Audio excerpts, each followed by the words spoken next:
chaîne de la méthode de l'ours. Alors, aujourd'hui une vidéo comme je les aime, c'est-à-dire c'est une vidéo que je fais pour un des abonnés, en l'occurrence Jazzman, qui de mémoire s'appelle Naguib. Alors je sais que Alain, je lui ai promis aussi une vidéo pour la préparation, l'échauffement, pour certains mouvements, quand on a des problèmes d'arthrose. C'est une vidéo qui va venir très vite. Je te demande d'être patient, je suis désolé. Bon, c'est vrai que ces derniers temps, je fais plein de choses différentes et j'ai pris un peu moins de temps pour tourner, mais ça va venir. Alors, revenons à notre ami Naguib. Donc Naguib, c'est un abonné qui me suivait sur mon ancienne chaîne. Alors je suis désolé, comme c'est une ancienne chaîne que j'avais avec une personne avec qui je ne suis pas forcément en bon terme, je n'ai plus trop accès à tous les échanges qu'on avait eus à l'époque. Je me souviens que visiblement tu faisais un split sur 4 jours par semaine de mémoire, avec un jour, un muscle, ou une partie du corps. Donc depuis, Jazzman Naguib nous a mis plusieurs commentaires dessus cette nouvelle chaîne, et je t'en remercie, où il me demande comment faire pour grossir des cuisses, parce qu'il a un énorme problème dessus ce côté-là, apparemment. Alors, ça tombe bien, parce que les cuisses, ça a toujours été mon point faible aussi.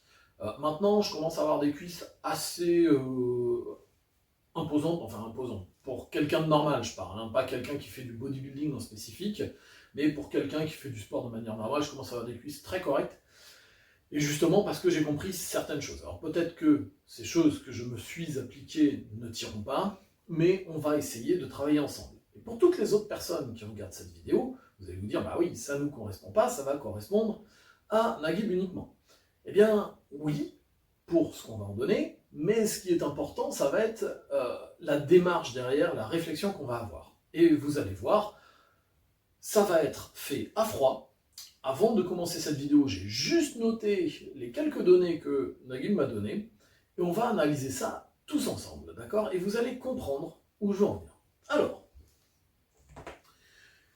nous prenons ici ce que Naguib m'a envoyé concernant son entraînement.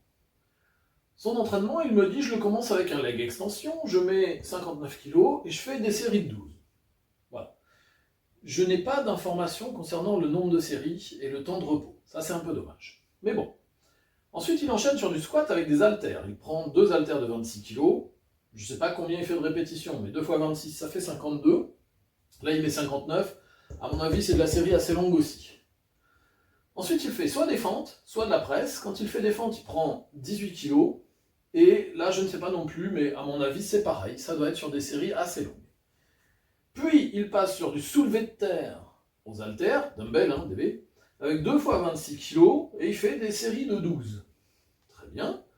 Et enfin, il fait du leg curl assis, avec 56 kg, il fait des séries de 13 à 15. Alors, effectivement, je regrette un petit peu de ne pas avoir les informations du nombre de répétitions, nombre de séries et temps de repos sur chacune, mais déjà avec ça, je pense qu'on va pouvoir faire un gros travail. Alors, Naguib, c'est une personne de 1m71, qui fait 74 kg et qui a 52 ans. Il m'avait envoyé des photos sur l'ancienne chaîne. C'est quelqu'un qui a un très chouette physique, je trouve, pour son âge, pour quelqu'un de naturel et qui ne cherche pas à être bodybuilder, encore une fois, qui veut juste être en forme. Franchement, Naguib, super hein, ce que tu as réussi. Toi, ce qui te gênait aussi, c'était un petit peu, parce que tu avais un petit peu de graisse au niveau du ventre, mais déjà, si tu prends des cuisses, sans changer, sans augmenter ton alimentation, vu que tu auras un petit peu plus de masse musculaire, ça va t'aider aussi à brûler un petit peu plus de calories au repos. Bon, ça c'est déjà pas mal. Alors, la première chose déjà que je vais vous dire, c'est que Naguib a 52 ans, certes, mais ce qu'il a oublié de préciser, qu'il m'avait déjà dit, c'est qu'il a eu un accident et des gros problèmes de dos, ce qui va justifier pas mal des exercices qu'il a choisis, parce qu'on va ensuite analyser ça ensemble. Donc ça, il faut en tenir compte. Il a des problèmes de dos, ça veut dire que certains exercices comme le squat avec une grosse charge, ou même sur les épaules, ou même le hack squat, qui vont mettre une pression sur le dos, ne lui sont peut-être pas réalisables. D'accord?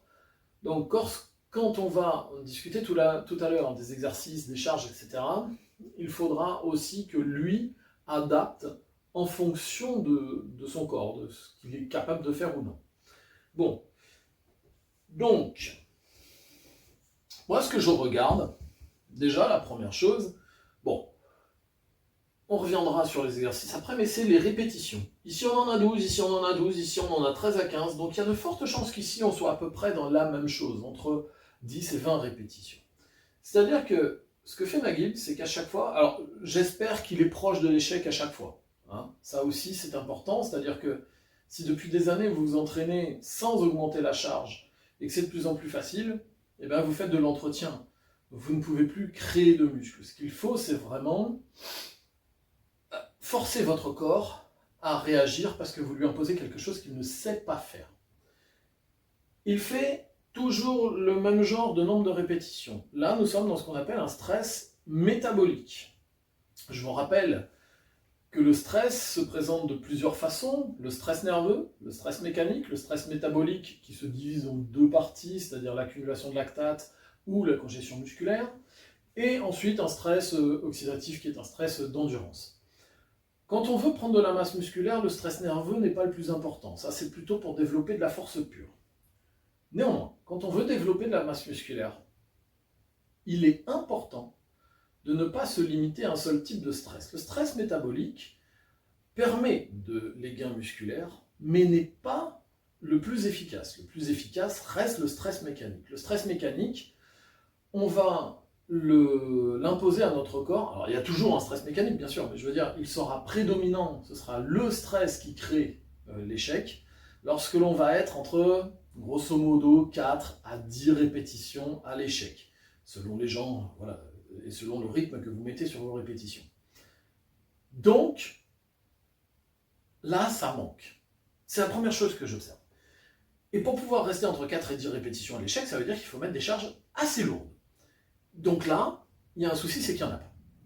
Alors, le truc, c'est que là, je vois qu'il a 52 ans. Donc il est un tout petit peu plus âgé que moi, pas des masses. On est de la même génération, lui et moi. Je suppose que tout comme moi, tu as entendu pendant des années des gens te dire, parce que tu m'as dit que tu as fait du Viet Vo Dao aussi, on a pratiqué des disciplines qui sont cousines, hein, et tu as dû souvent entendre dire, quand tu fais du sport, quand tu fais de la muscu, tes jambes, comme tu es debout dessus toute la journée, elles ont une majorité de fibres endurantes, donc il faut que tu leur fasses des séries longues pour qu'elles réagissent. Pour ceux qui passaient leur BE à Cumez dans les années 90, début 2000, c'était aussi ce qu'ils entendaient. Il fallait rester entre 12 et 20 répétitions, voire 15-20 répétitions selon les écoles, pour les jambes. Et ce qui est une connerie. Ça, on nous l'a martelé, mais en fait c'est une connerie. Parce que tu as des gens qui, naturellement, en fonction de leur myotypologie, vont avoir une majorité de fibres de type blanche, donc rapide, explosive, y compris dans les jambes. C'est pour ça que tu as des gens qui sont très forts au sprint et pas très bons en endurance, et vice-versa.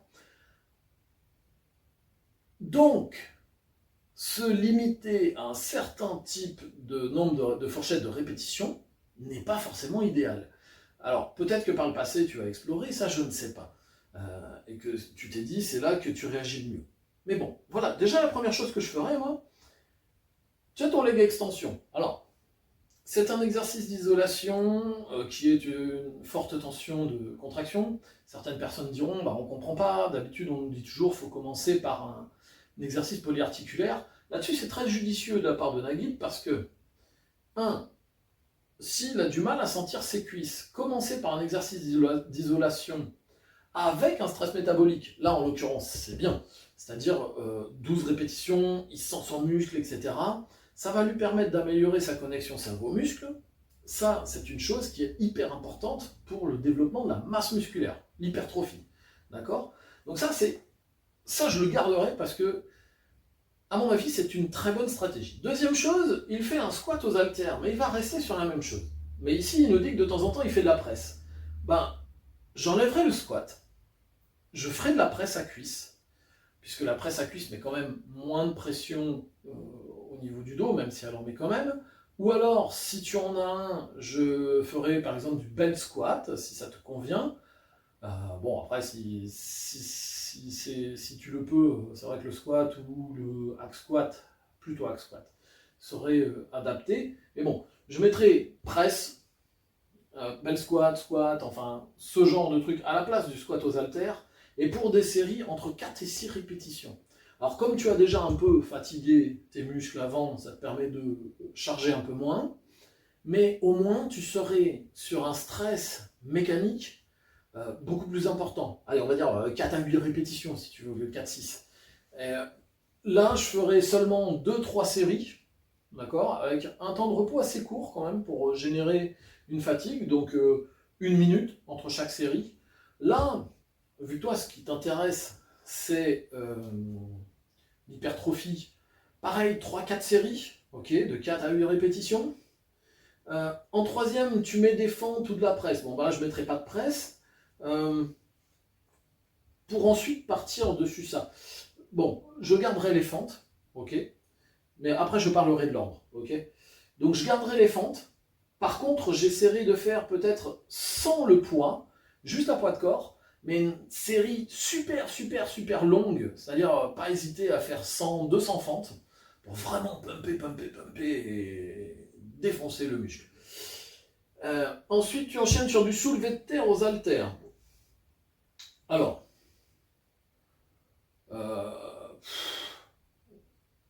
pour moins solliciter le dos, je ferai plus un soulevé de terre roumain ou un soulevé de terre jambes tendues, haltère ou barre, peu importe, de toute façon ça tire à peu près sur le même truc. Moi, ce qui m'ennuie, c'est que comme tu as des problèmes de dos, c'est vrai que te demander de charger pour faire des soulevés de terre entre 6 et 8 répétitions, ça peut être un petit peu problématique. Donc là, effectivement, je resterai sur du 10-12 répétitions. Pour toi, ça, c'est peut-être ce qu'il y a de mieux. Et ensuite, tu finis sur du leg curl assis, avec pareil, des séries assez longues. Bon, le leg curl assis est intéressant parce qu'il travaille l'ischio-jambier sous une autre fonction que celle du soulevé de terre aux haltères. Peut-être que là, ton soulevé de terre, tu aurais intérêt à mettre une petite cale sous la pointe de pied de manière à plus s'étirer, et ce qui te permettrait, avec une charge moindre, de réussir à atteindre un échec plus tôt que ces 12. Bon, là, vu ton problème de dos, c'est un petit peu compliqué, je pense. Maintenant, l'ordre, comme je disais. Tu fais tous tes exercices à dominante quad en premier pour ensuite faire les exercices à dominante chaîne postérieure. L'inconvénient de ça, c'est quand tu arrives là, tu es déjà un petit peu fatigué d'avant. Donc déjà, leg extension et le... Bah non, ce ne sera pas du squat ici, et la presse par exemple, ça, ok, je les mets en 2 premiers. Derrière, j'enchaînerai sur le soulevé de terre. Et là, pareil, je ferai 3-4 séries, comme sur la précédente. Ensuite, je ferai le leg curl, d'accord? Et je finirai sur les fentes pour remettre un coup, ok, de ça. Ça serait, pareil, le leg curl, hein, lui, je ferai de la série peut-être de 15-20 répétitions, ok? Si là, j'arrive à faire entre, allez, 6-10 répétitions, ok? Donc ça serait la première chose que je ferai, que je testerai pendant un temps. C'est plus ou moins les mêmes exercices, c'est des fourchettes de répétition légèrement différentes, puisque là tu vas avoir des séries beaucoup plus longues, là plus courtes, donc plus lourdes hein, bien sûr. Ici, à peu près pareil, voire un petit peu plus long, ok. Donc ça fait pas des changements énormes. Sur ton temps d'entraînement, ça changera rien du tout non plus, puisque c'est les mêmes exercices. Après, comme je te dis, je ne sais pas combien de séries tu fais, peut-être que ça en fait un peu moins, peu importe.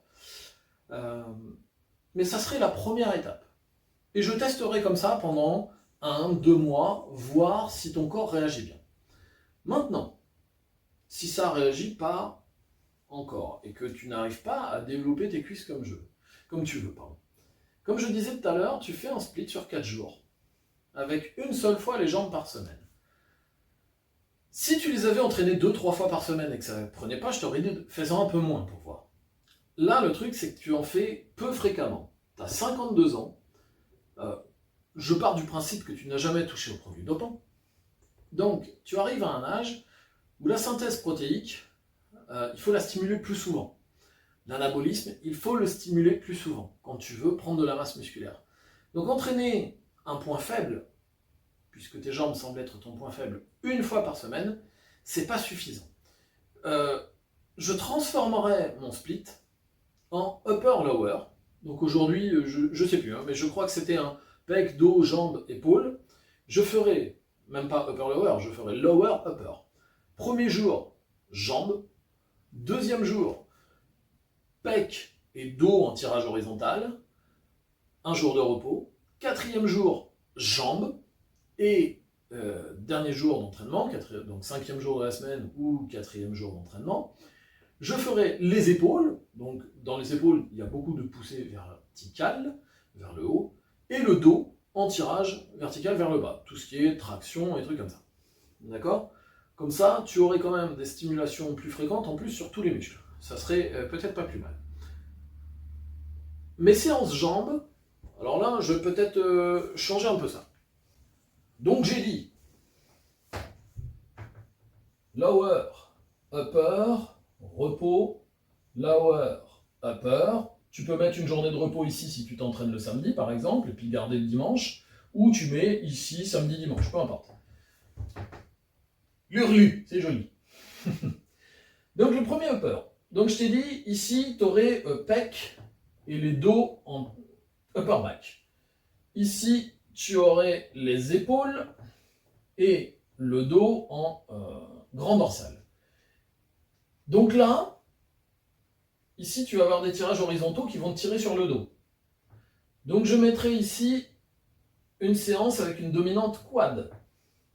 Comme ici tu vas allonger le dos, si tu fais des tractions par exemple, je mettrai une dominante ischio sur cette séance jambes. D'accord ? Je séparerai les deux comme ça. Sur ma séance quad, pourquoi pas ton leg extension, toujours avec ce que j'ai dit tout à l'heure, ta presse à cuisse, leg press LP. Je mettrai quand même un petit peu d'ischio parce que ça fait du bien. Donc ici, pourquoi pas un lying leg curl, donc c'est un leg curl allongé. Hein. Et si tu aimes ça, et apparemment tu l'aimes, là je mettrai mes fentes. Donc là c'est pareil, hein, je ferai du 3 fois 10 à 15, avec une minute de repos.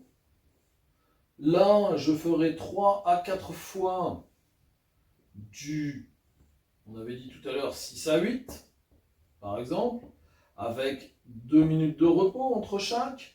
Là, je mettrai juste 3 fois 15 à 20, avec 1 minute de repos, et là, une fois le max. D'accord ? J'espère que c'est à peu près bien écrit, que vous arrivez à lire. Hein. Donc, leg extension, leg press, lying leg curl, fente. Ça fait que 4 exercices, donc une séance un peu plus courte, puisque avant, tu avais 5 exercices. Ça te fait 3 et 3, 6, 9, 10 à 11 séries dans ta séance. Physiquement, c'est pas non plus trop intense, donc tu peux t'en sortir pas mal. La deuxième séance, eh ben, je ferai le même principe, le leg curl assis. On va reprendre les mêmes trucs. Hein. Le leg curl assis en premier. Ensuite, je ferai le soulevé de terre. Mais alors, le soulevé de terre, comme je te disais tout à l'heure, vis-à-vis de ton dos, c'est à toi de voir aussi ce que tu es capable de faire. Hein, ok ? Sinon, tu fais du belt squat, si tu en as un, en te penchant à fond en avant. Ça aide à bien retirer aussi, recruter les trucs. Donc, un soulevé de terre, pareil, hein, 6 à 8 répétitions. On va dire que ça, tu t'enquiquines pas, tu prends ça et tu le reproduis ici.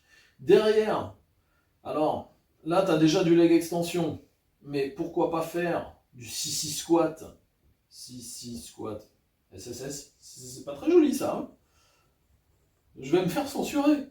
Allez, 6-6 squat. Bon, je resterai à poids de corps quand même, mais j'essaierai de faire du 3 fois 15 à 20, autant que possible. Hein. Et enfin, là, je ferai pas tout à fait ça, je ferai simplement de la corde à sauter. Tu me diras, quel est l'intérêt, mais ça travaille pas du tout la même chose, mais c'est que ça me permettrait de travailler aussi un petit peu mes mollets, sans avoir besoin de mettre de charge en plus supplémentaire à la fin, et tu travailles également ton cardio. Voilà. Alors, corde à sauter, tu te fais des séries de 30 secondes à 1 minute, avec 1 à 2 minutes de repos entre chaque, t'en fais 3 séries. Alors là, je sais que les spécialistes vont dire ça n'a rien à voir avec les jambes. Eh ben, juste, moi j'aime bien, en tant que fulleur, hein, full contact, karaté contact, etc. J'aime bien la corde à sauter. Voilà. Et comme je sais que notre ami Naguib a pratiqué les arts martiaux, ça peut être un truc où il retrouvera quelque chose d'intéressant. Voilà. Et comme ça, tu auras une plus grande fréquence.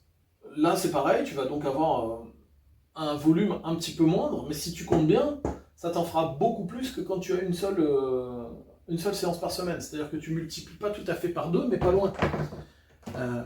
C'est les premières choses. Avant de se dire, ouais, le choix des exercices, avant de se dire, déjà, voir les charges que tu utilises, donc le type de stress que tu imposes, voir la fréquence que tu as dans la semaine, rien que ça déjà, tu as une partie de la solution. Donc voilà comment je ferai.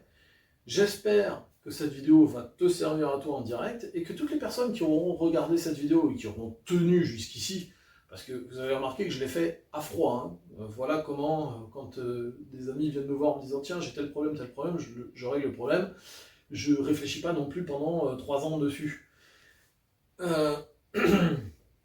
Donc voilà comment je ferais si j'étais à ta place. Je testerais ça. Donc d'abord, tu gardes la même fréquence que ce que tu as actuellement en changeant les exercices de place comme je te l'ai montré en début de vidéo. Et ensuite, je testerai ça si ça ne marche pas. Et toutes les personnes qui ont donc regardé cette vidéo, j'espère que vous comprenez la logique qu'il y a derrière cette analyse très brève et que ça vous aura servi. N'hésitez pas à marquer dans les commentaires si cette vidéo vous a plu. Comme vous le voyez, si vous me laissez un message en me demandant tiens j'ai tel et tel problème, est-ce que toi tu n'aurais pas une idée?